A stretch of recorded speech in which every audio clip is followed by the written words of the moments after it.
Today we're going to be wood burning this piece of wood here. I'm just going to do the design of what I want in it. This is just a piece of wood that is, I don't know, it's pretty thin. It's probably 3/4 of an inch or so. You can have it as thick as you want. You can have whatever kind of wood, it doesn't matter. So what I've done is I take my piece of paper, I put this on the top of it to get something that's close to the size that I want. And then here is what I have. So there's always this wood, like the extra part where the bark is. So I just drew the little line around here to just make sure that everything is smaller than that. So I'm just going to go ahead and draw my design, and then we'll get to burning it afterwards. So this is in pen, and I'm just going to use a pencil to draw it.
Alright, so now that I have this drawn, I've gone over it in Sharpie, and I just made a couple little corrections that I didn't really like it after I looked through it, looked over it.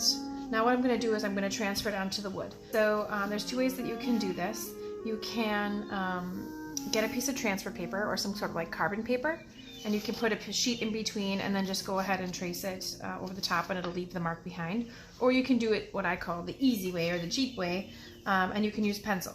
So this is the front of my piece, and I've lined it up, of course, so it does fit. It will work within these marks here. So I've made sure that everything is going to be on there. It's going to be a tight squeeze, but it'll definitely be on there.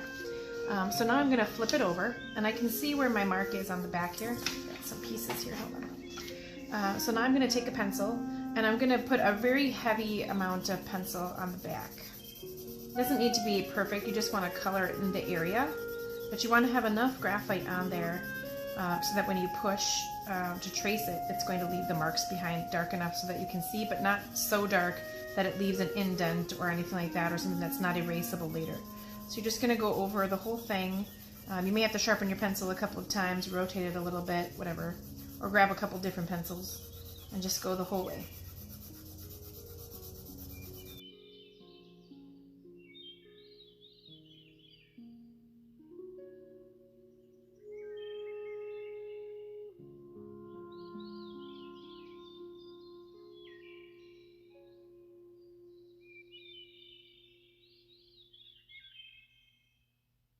All right, so that looks like a good covering of that. So now everything's all set. I can move my board over. and you're going to line it up here. Just make sure that it gets inside of that bark ring, that darker bark ring. Let's see, I think I'm going to need to get a scissors. Hold on one second. Alright, so I'm actually going to cut off the top and the bottom of the paper, just so I can be sure that I line it up a little bit better.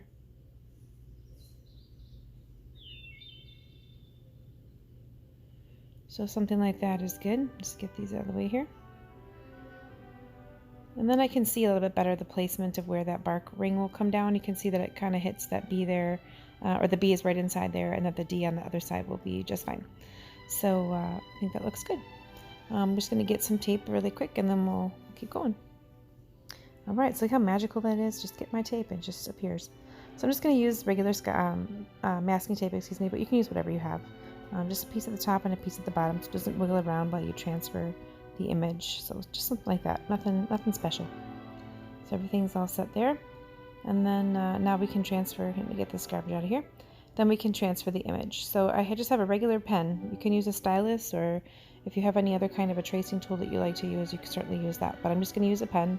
I'm not going to push very hard, but I am going to push enough that it will be sure to transfer the pencil, and you can see it there. So now I'm just going to go across the whole entire picture here, or drawing, and just press it down so I can get that transferred.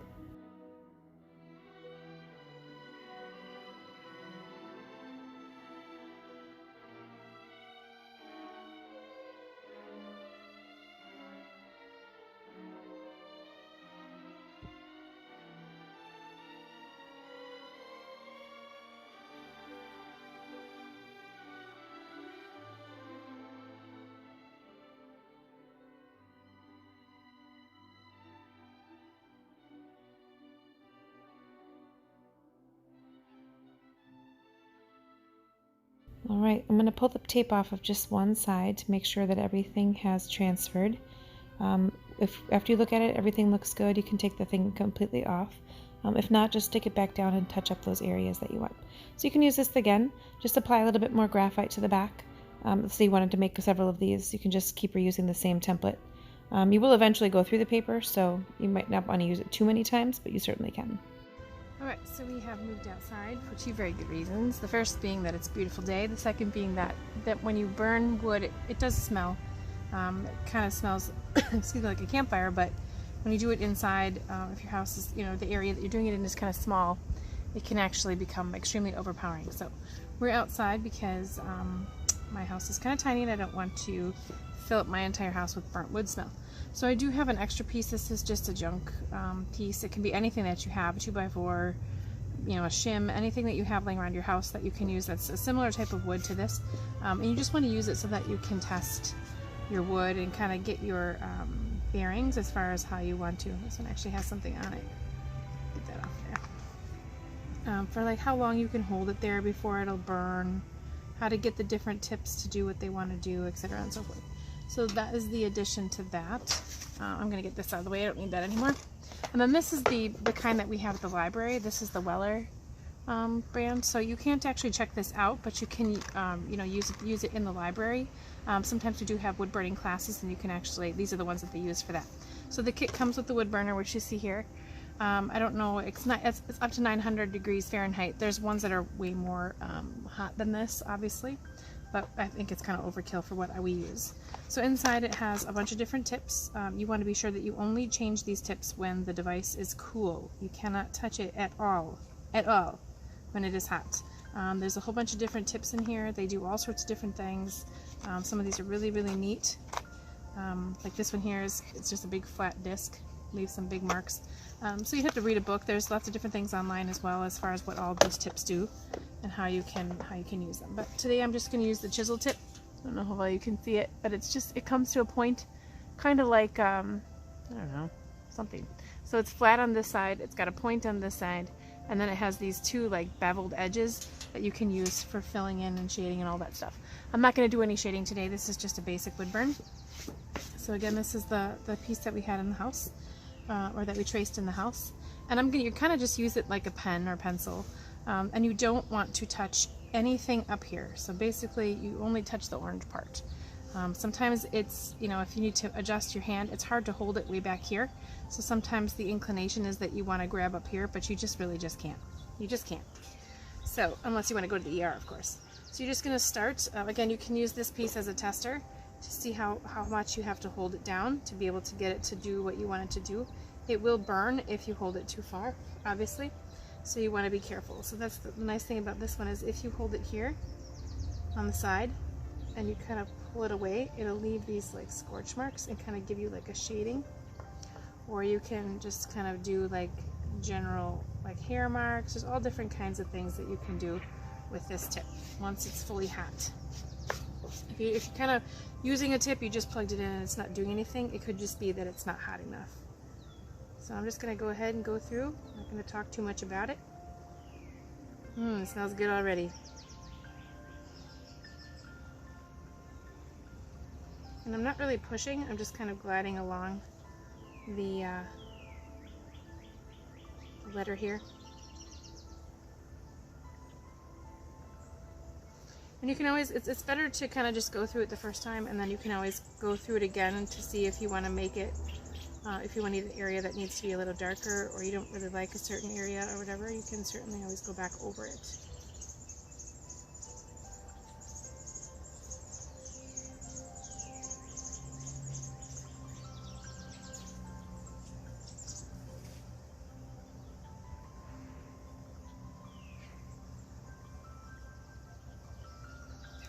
So I'm going to turn the board.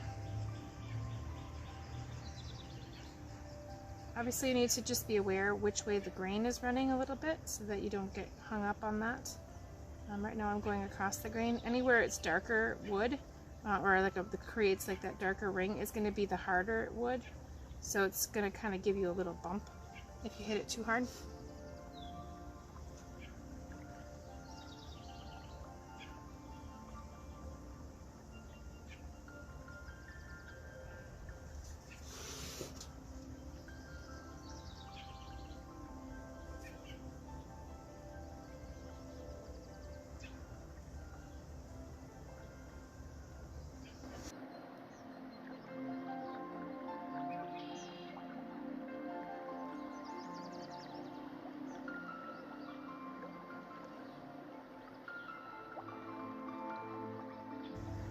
The longer you linger in a spot, you can get kind of those bumps in there. So you have to be mindful of how long you're kind of stuck in a spot.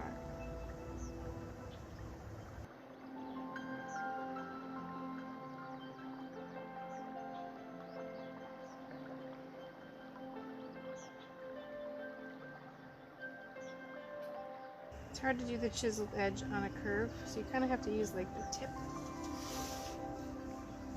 and just move quickly.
so there's the design. I'm going to let it cool. I'm going to let this cool a little bit so that I can use one of the other tips.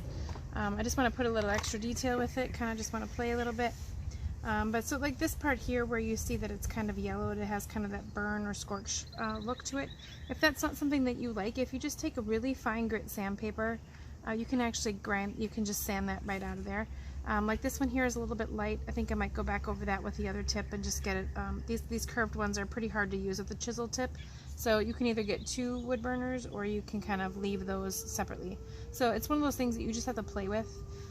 Once you get better or more familiar with the tips, then you can tell which tips are going to be the best for what you want to use.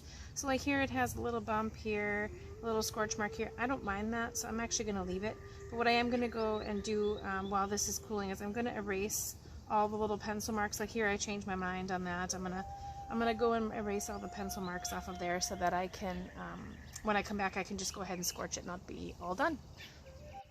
Alright, so this has finally cooled down. It's been probably about 20 minutes or so. So all you do to undo this is you just, for ours anyway, you just untwist it. It just has a little screw end on it. And I'm just going to put it in here so I don't lose it. And I'm going to use this little teeny one. It's just kind of a round tip. I don't even know if you can tell. Put that on. Again, you have to wait till it's completely cooled. You can't, there's no way you could touch this if it wasn't.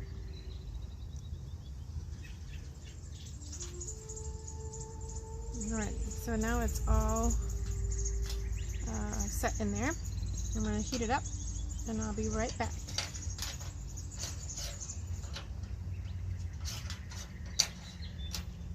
Alright, so while we're waiting for that to heat up, I'm actually going to add a little detail to my design here. I have already drawn my little chicken family here. I have my rooster, my hen, and my 2 chickies. And they're going to go right above, I don't know if you can see the word Bookman in there, my last name. I'm actually going to put these guys right above that. So something like that. So I've already done the pencil on the back. I'm going to line it up where I want it, and I'm going to have them, I think I might have them sitting on top of the letters. That'd be cute. Yeah, I think that's what we'll do. Okay, so here's my U, top of my U. I'm going to have the rooster on top of that one. And these are just quick drawings that I drew. If you're not exceptional at drawing, you can always just print something and trace it that way. You don't have to, you know, draw every single thing that you would do for a project.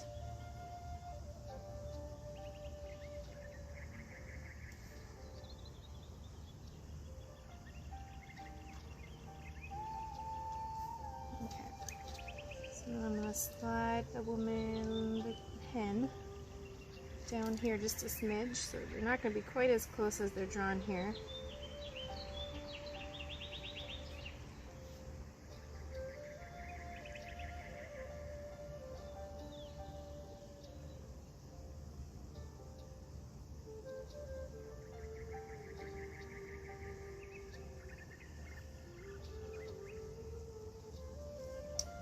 And then I'm going to move my 2 chickies down.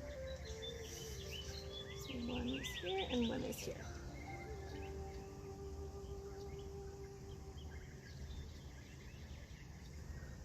And little chicks don't really have any tail feathers, so I'm not going to worry about that.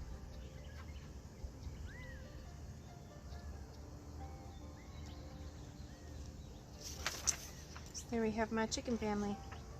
I think it's pretty cute. So I'll put that out of here so it doesn't blow away. And this I can feel is extremely hot. So I'm actually just going to work on the letters, and then I'll just show you like how some of the detail I'm going to put on some of the letters. I'm just going to fill in some of these areas that didn't really work all that well. I do like this tip a little bit better for the curly ones, for the curved letters. It's just a little bit more forgiving. It doesn't get hooked on the grain quite as much as the chiseled edge does. If you can see, I'm kind of holding the cord a little bit. That's because it pulls a little, and then I feel like I can't move my hand very well. So if you kind of have that problem, you may have to hold your cord in your hand, which is fine.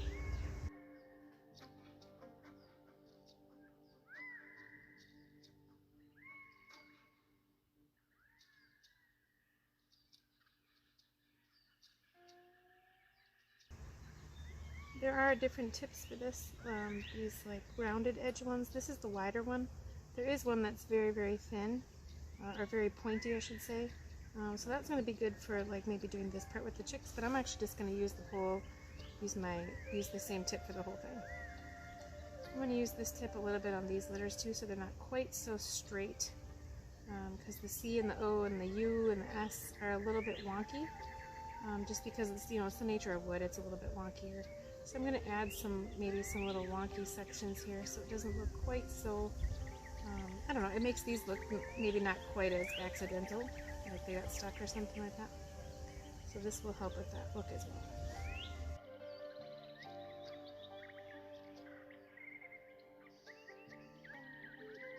This tip is nice for if you're adding shading as well. If you were going to do like a little shadow on something, or you have a drawing or something like that, you want to add a shadow, you can do that.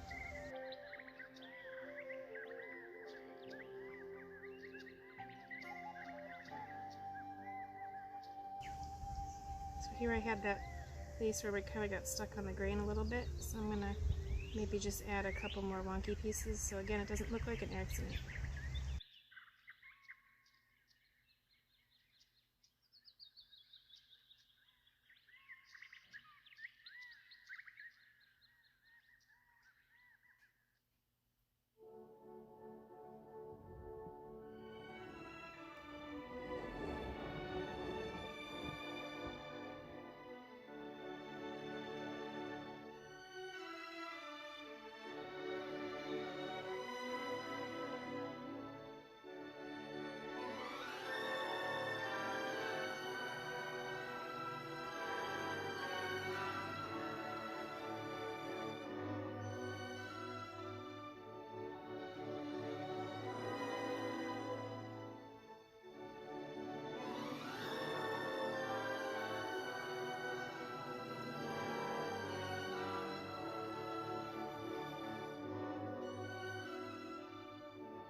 Alright, that looks great, I think.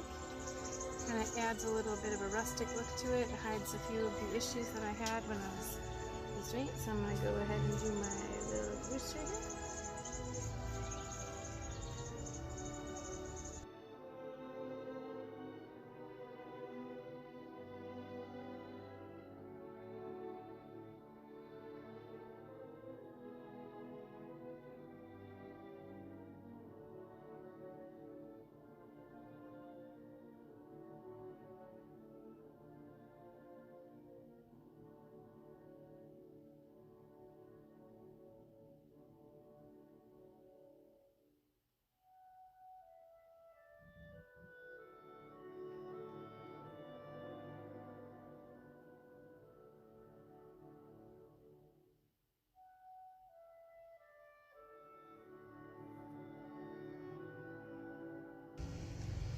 Alright, so I'm going to unplug that in just a minute. I'm just going to go through quickly and erase these little pencil marks here that I don't need.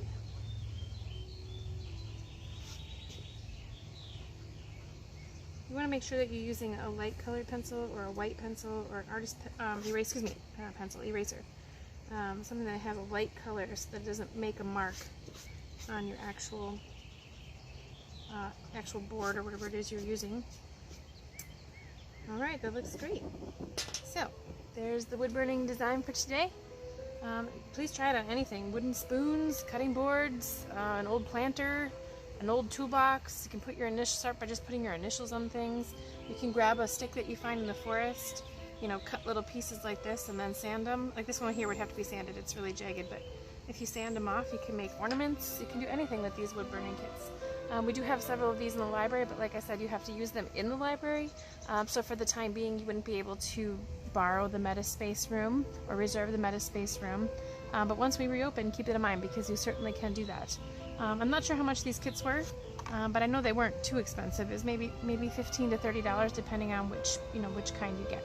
So I hope that you have fun and get to burning some stuff. Of course, not your house or anything else, just craft projects. Have a good day.